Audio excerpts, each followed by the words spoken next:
Pessoal, Felipe aqui, e tem muita gente nova nesse mercado e também gente experiente caindo em golpes de criptomoedas. Pessoas estão perdendo seus ativos digitais, muitas vezes por fazer coisas que são simples e que elas demorariam ali pouquíssimo tempo para trazer mais segurança para suas criptomoedas. E para evitar que amanhã você acorde e não encontre nada na sua carteira, eu estou fazendo esse vídeo para te dar algumas dicas preciosas de como você pode deixar as suas criptomoedas mais seguras. Esse vídeo é atemporal, então não importa quando você estiver vendo esse vídeo, os conselhos ainda vão ser válidos. Então compartilhe esse vídeo com as pessoas que você conhece que investem em criptomoedas, para elas ficarem mais seguras com os seus ativos. E se caso ficar alguma dúvida, tem o nosso link do Telegram que está na descrição desse vídeo.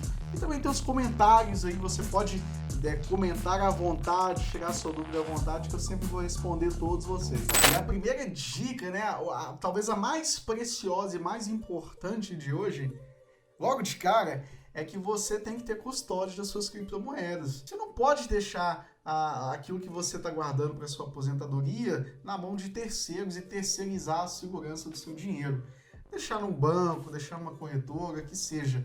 Você tem que ter as chaves das suas criptomoedas. Existe até uma frase muito famosa nesse mundo cripto que é "Not your keys, not your bitcoins". Então, se não são suas chaves, não são suas criptomoedas. Existem casos específicos, por exemplo, se você tem ali até 5 mil, 10 mil investidos em criptomoedas, talvez seja interessante você deixar na corretora, numa Binance, numa FTX, para você ter ali o stake, ganhar um pouco mais, uma renda passiva em cima dessas criptomoedas. Mas a partir do momento que o seu patrimônio em cripto começa a te incomodar, deixar na custódia de um terceiro, você tem que colocar ele em algum lugar que você tenha a posse desse Bitcoin ou qualquer outra criptomoeda que seja. E você pode colocar isso dentro de uma hard wallet, que hoje é o local mais seguro para você armazenar suas criptomoedas. Pode ser, por exemplo, uma Trezor, uma Ledger. Ou você pode também criar uma carteira para celular ou para desktop, por exemplo, que por mais que não estejam dentro de uma hard wallet, dentro de algo físico, é muito mais seguro do que você deixar numa corretora. E inclusive eu já fiz um vídeo aqui no canal ensinando como criar uma carteira passo a passo com imagens detalhados para você seguir o passo a passo certinho e você já começa a ter custódia das suas criptomoedas. E a que eu acho mais interessante, né, a principal, né, é a da Binance. Você tem ela somente para navegador web, através de extensão. Você não tem ela para celular, então muito cuidado se você encontrar algum aplicativo dizendo que é a carteira da Binance. Mas essas carteiras digitais eu acredito que ela seja a mais segura que existe. Porque para você fazer qualquer tipo de transação, primeiro que ela pede uma senha alfanumérica para você entrar nessa carteira. Então você pode ter ali uma senha de 16 dígitos para você acessar a carteira. E para você fazer qualquer transação nessa carteira, enviar, tirar fundos, você precisa de 3 códigos além da senha para você acessar. Que é um código que vem por e-mail, outro que vem por SMS e um código que vem via Authenticator, que você pode usar tanto do Google, que é muito interessante, é muito seguro, e o próprio da Binance também, o Binance Authenticator. E só assim você vai conseguir fazer uma transação dentro da sua carteira. Eu desconheço qualquer outro wallet digital que tenha todos esses passos, né? A gente está falando de uma autenticação de 3 fatores. Então eu não conheço nenhuma outra wallet que ofereça esse nível de segurança para os seus usuários. É infalível? Claro que não. Mas entre escolher hackear essa e hackear qualquer uma outra, com certeza os hacks vão ir para outra, não para essa. E a que fica em segundo lugar em nível de segurança... É prata! É prata! Segundo a minha opinião, é a própria Trust Wallet, que também é da Binance. Você consegue ver no próprio site da Binance eles fazendo referência sobre a Trust Wallet. E ela é a carteira utilizada lá em El Salvador. Então a gente já tem um país inteiro validando que essa wallet é interessante. Todos nós já sabemos que El Salvador é o primeiro país que adotou o Bitcoin como uma moeda oficial, eu acho que El Salvador vai ser, em poucos anos, a maior ou uma das maiores potências globais, por causa deles serem pioneiros a essa aceitação de Bitcoin. E toda a população possui a Trust Wallet para o Bitcoin no dia a dia, para ir na padaria, comprar um pão. Eles utilizam o Bitcoin para fazer essas transações lá em El Salvador e utilizam a Trust Wallet. Para todas essas carteiras que eu estou falando aqui, eu vou deixar o link na descrição desse vídeo para vocês terem a segurança de clicar e baixarem o aplicativo certo. E outra muito conhecida também nesse mercado cripto é a MetaMask. E a melhor dica que eu posso te dar sobre a segurança desse ativo é que não tem a MetaMask. Na minha opinião, eu acho que ninguém deveria ter a MetaMask. Ela nem deveria existir, para falar a verdade. Eu tenho porque eu investi em alguns criptogames há algum tempo que eles necessariamente precisavam da MetaMask para rodar. Senão eu nem teria. Inclusive, olha só que interessante aqui. Esse hack que esse rapaz sofreu, ó. Investidor de criptomoedas perde tudo enquanto dormia à véspera do casamento. Então o cara já começou o casamento em crise. Por causa de quê?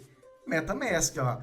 Minhas carteiras MetaMask foram hackeadas e drenadas durante a noite enquanto eu dormia. Cara, não tenha MetaMask, tenha qualquer outra carteira de menos, porque você não vai deixar as suas criptomoedas que você tem para longo prazo na MetaMask, deixa em alguma outra, você pode ter. E essa é outra dica interessante também, tenha mais de uma carteira, você pode ter carteiras diferentes para propósitos distintos. Você deixa uma para suas moedas de longo prazo, você cria uma Trust Wallet para deixar as moedas que você está fazendo trade com elas, você deixa uma outra carteira para fazer airdrops, mas nunca faça isso na carteira que você tem as suas maiores posições para hold de longo prazo. Olha só, essa estatística aqui ó, mostra que dentro dessas 3 carteiras, se você for hackeado, 95% das chances de você ser hackeado vai ser com a MetaMask. 4% com a Trust Wallet e 1% com a Binance Wallet. Então aqui a gente já consegue ver uma fonte super confiável que você não tem que usar a MetaMask. Se for usar, usa a Trust ou usa a da Binance. E mesmo utilizando as carteiras mais seguras, sempre veja em qual site você está conectando a sua carteira. Por isso que todo vídeo que sai aqui no canal eu coloco o link da PancakeSwap.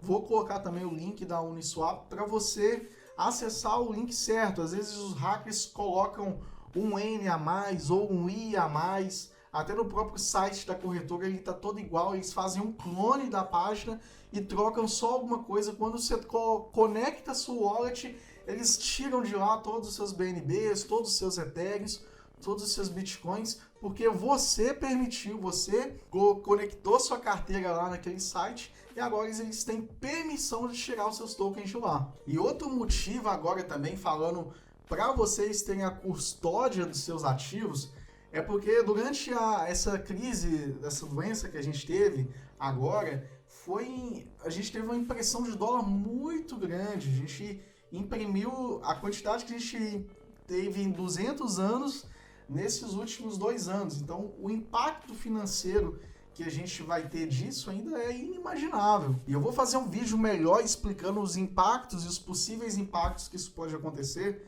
Mas se você é um pouquinho mais velho, você sabe que há 10, 15 anos atrás, você ia na padaria com R$1 e comprava 10 pães. Hoje a gente vai na padaria com R$10 e compra um pão.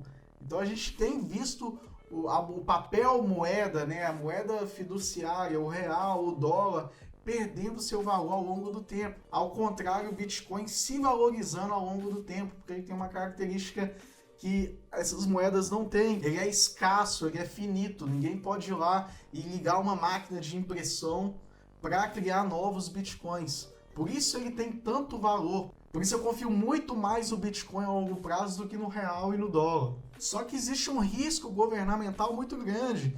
Se vocês verem aqui, por exemplo, a gente teve recente aqui no Canadá, eu vou passar rapidamente, um governo bloqueando contas bancárias de envolvidos em protestos.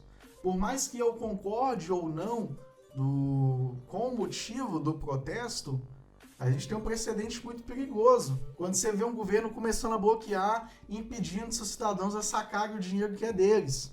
Aqui a gente também tem a Ucrânia limitando saques em dinheiro e suspendendo compras de moeda estrangeira. A Rússia anunciando confisco de dinheiro guardado ilegalmente em bancos. Então explode uma guerra, o seu dinheiro que está no Banco do Brasil, Itaú, você não consegue mais usar ele. E sendo que você não tem nada a ver com a guerra, quem é uma política de um governo que talvez você nem é a favor desse governo e você está sendo prejudicado por causa disso. Aí você tá lá, você é um cidadão russo que você não é a favor da guerra, mas você está na Ucrânia, e aí você vê seus bens sendo bloqueados por causa de uma guerra que você nem concorda com isso. Aí você pode pensar, não, Felipe, mas isso está muito longe daqui, o Brasil nunca teve em guerra. Sim e não, porque a gente vive uma guerra todo dia, se você vê, por exemplo, números lá do Rio de Janeiro. E a gente já teve bloqueio de bens, por exemplo, o Collor, ele há 30 anos atrás bloqueou todo o dinheiro da poupança de milhares de pessoas. Teve morte, teve suicídio, teve pessoas que entraram em depressão, que perderam tudo que eles tinham e nunca mais viram a cor do dinheiro deles porque o governo foi lá e pegou. Então, se a gente já teve algo assim aqui no Brasil no passado e já está acontecendo com os países europeus que estão em guerra, e aconteceu ali no Canadá que nem estava em guerra. Gente, o Brasil até o passado muda, a gente não sabe o dia de amanhã. Você vai deixar mesmo o seu dinheiro, a posse dos seus ativos na mão de uma outra pessoa, na mão do governo? Deixe seus bitcoins, deixe suas criptomoedas em sua custódia, porque a gente não sabe o dia de amanhã e talvez amanhã o único recurso que você possa ter financeiro seja essas criptomoedas e você vai falar assim, nossa, graças a Deus eu assisti o vídeo do Felipe, curti, me inscrevi no canal dele, porque ele salvou a qualidade de vida da minha família, ou ele impediu que fosse roubado todas as minhas posses, e agora eu posso viver dignamente com as minhas criptomoedas sem depender de algum fator externo. Então eu espero que esse vídeo tenha te ajudado a esclarecer um pouco mais sobre a necessidade de você ter a custódia dos seus ativos, de você não delegar isso a ninguém, nem a um banco, nem a uma corretora, nem a terceiros. Sempre tenha posse das suas criptomoedas e compartilhe esse vídeo com o maior número de pessoas para elas também terem acesso a esse tipo de informação e cuidarem melhor do seu dinheiro.